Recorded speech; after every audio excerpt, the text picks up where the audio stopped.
हाय friends, जय Shri Jagannath. Welcome back to my YouTube channel Pushpa Odia kitchen रे आपण समस्तंकु स्वागत।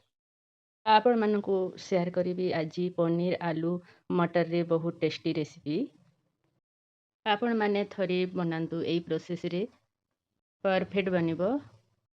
ढाबा रे बा भोजी घरे खाइबा भूली जिवे। चलंतु डेरी न करी स्टार्ट करिबा। प्रथमे कढ़ई रे तेल देई दबा, तापरे पनीर को भल भाबरे भाजी नेबा। तापरे पनीर को काढ़ी नेबा।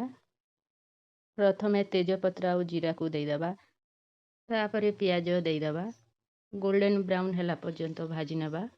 एथिरे कटा हेथिला टमाटो देदबा, तापरे मसला प्रिपेयर करी रखिथिलु ताकू देदबा। आउ तापरे भल भाबरे कसी नेबा। सेथिरे स्वाद अनुसार लूण देदबा। आउ 2-3 मिनिट ताकू कसी नेबा। सिझा हेथिला आलू मटर को सेथिरे देदबा, तापरे भजा पनीर को मध्य सेथिरे देदबा। गैस को लो टू मीडियम करके 5 मिनिट ताकू भल भाबरे कसी नेबा। कसी नेला परे देखंतु रेडी हो गला आलू चना पनीर रेसिपी। आपण माने भी एई प्रोसेस रे थरे बनांतु, बहुत टेस्टी लागिवो। भात रे बा रोटी रे खाई परिबे। आपण मानंकु एई भिडियोटी भल लागिथिले लाइक कर देबे, शेयर कर देबे। प्लीज संग माने गोटे मिनिट लागिवो सब्सक्राइब कर देबे।